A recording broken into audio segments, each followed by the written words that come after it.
অনুপস্থিত। তো এই জিনিসগুলো আপনারা ইতিমধ্যে অবগত হয়েছেন। তারপরে শিশু সুবিধা বঞ্চিত শিশু কারা? আপনারা ইতিমধ্যে শিশু 3টা ক্যাটাগরি আমরা দেখেছি শিশু আইন 2013-তে।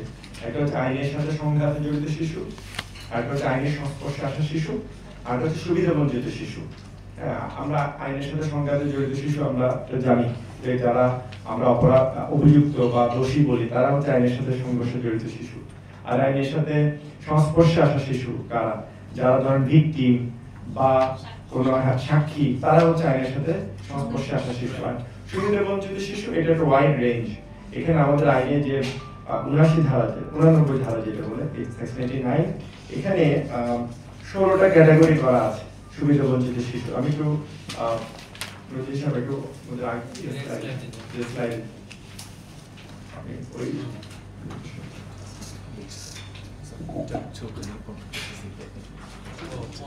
ঠিক আছে।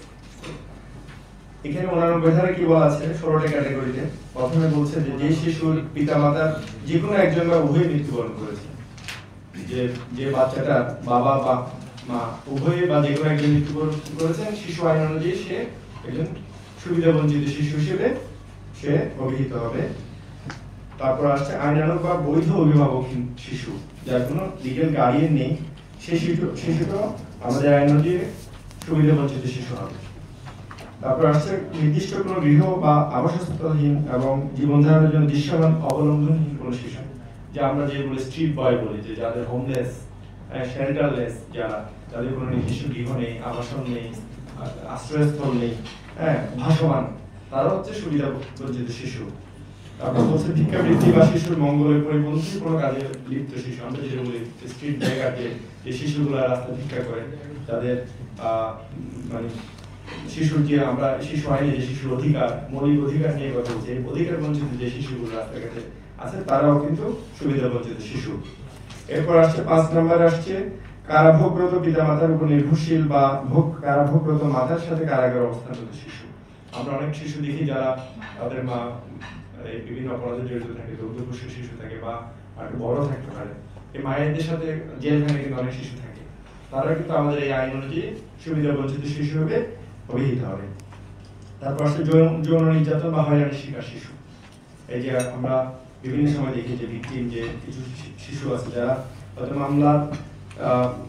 মামলার আসে না বা সামাজিকভাবে বিভিন্ন কারণে তারা হয়তো যৌন নির্যাতন বা বিভিন্ন হয়রানির শিকার হয়ে থাকে, তারাও কিন্তু সুবিধা বঞ্চিত শিশু হিসেবে আমাদের আইন তাদেরকে স্বীকৃতি প্রদান করেছে।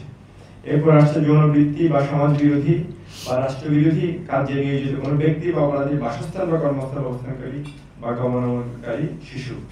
এটা কি যে যৌনবৃত্তি, আমরা যেগুলো আমরা যৌন বৃত্তির কাজে ব্যবহৃত যে জায়গাগুলো, স্থানগুলো, সমাজ বিরোধী বা রাষ্ট্রবিরোধী কাজে নিয়োজিত কোনো ব্যক্তি বা অপরাধীর বাসস্থান, যে অনেক সময় যে জঙ্গিদের ওখানে যায় বা কোনো এরকম রাষ্ট্রবিরোধী কোনো কর্মকাণ্ডে জড়িত হচ্ছে এরকম একটা প্রতিষ্ঠান বা ব্যক্তি, তার বাড়ি বা তার প্রতিষ্ঠানে যদি যায়, দেখা গেল যখন যে শিশুগুলোকে পাওয়া যাবে তারা সবাই কি অবস্থানকারী এবং ওখানে গমনকারী, তারা সবাই আমাদের আইন অনুযায়ী কি হবে সুবিধা বঞ্চিত শিশু হিসেবে আমরা তাদেরকে অভিহিত করব।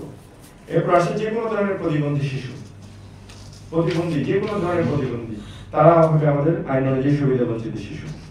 তারপর বলছে মাদক বা অন্য কোনো কারণে অস্বাভাবিক আচরণগত সমস্যাযুক্ত শিশু, যারা ছোটবেলা থেকে মাদক আসক্ত হয় বা যাদের অভিভাবক মাদক গ্রহণ করে, এগুলোর কারণে যে শিশুগুলোর আচরণগত কিছু সমস্যা থাকে, তারা এমনি অ্যাপারেন্টলি স্বাভাবিক কিন্তু তাদের আচরণগুলো খুব অস্বাভাবিক, এদেরকে আমরা সুবিধা বঞ্চিত শিশু হিসেবে অভিহিত করব।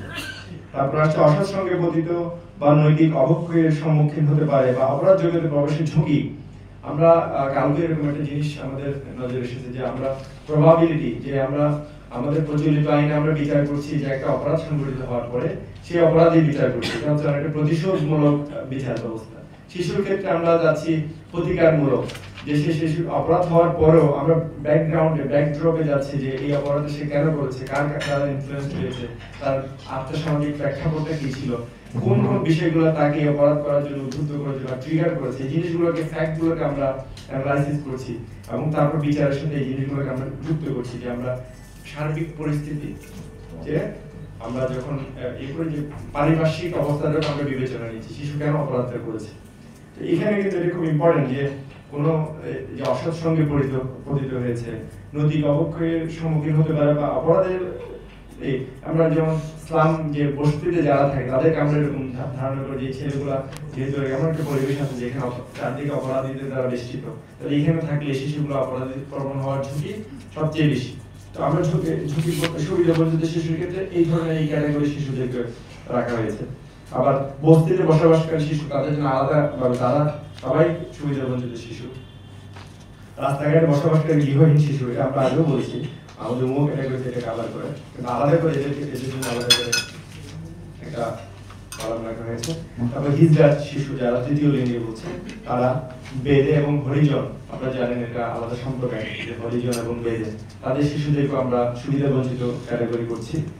HIV AIDS এ আক্রান্ত বা ক্ষতিগ্রস্ত শিশু, এই শিশুগুলোকে আমরা সুবিধা বঞ্চিত হিসেবে আমাদের আইন তাদেরকে স্বীকৃতি প্রদান করেছে। তারপর আসলে দেখেন 16 নম্বরে শিশু আদালত, এখানে এগুলো হচ্ছে একটা আইনে নির্ধারিত। এর বাইরে একটা ক্যাটাগরি আছে, যে ক্যাটাগরিটা হবে শিশু আদালত বা বোর্ড কর্তৃক বিবেচিত কোনো শিশু যার বিশেষ সুরক্ষা, যত্ন বা পরিচর্যা ও উন্নয়ন নিশ্চিত করা প্রয়োজন। যেমন বলছে যৌনপল্লীতে বসবাসরত 4 বছরের অধিক কোনো শিশু, এটা আইনে বলা আছে যে আমাদের চিলড্রেন সেকশন 27 এ বলা আছে। আর কোনো কারণে 9 বছর বয়সের কম বয়সী অভিভাবকহীন কোনো শিশুকে কোথাও পাওয়া গেলে, যে একটা শিশুকে অভিভাবকহীন অবস্থায় 9 বছরের যে বয়স কম তাকে কোথাও পাওয়া গেলে এই তাকে আদালত বা বোর্ড তাকে সুবিধা বঞ্চিত শিশু হিসেবে ঘোষণা করতে পারে। এই হচ্ছে সুবিধা বঞ্চিত শিশুর সংজ্ঞা বা কারা কারা সুবিধা বঞ্চিত শিশু, এটি হচ্ছে একটা আমাদের আইন নির্ধারিত একটা ক্যাটাগরি। এই বিষয়ে আমার মনে হয় যে আমাদের সবার একটা স্বচ্ছ ধারণা আছে, কোনো কনফিউশন আছে কিনা?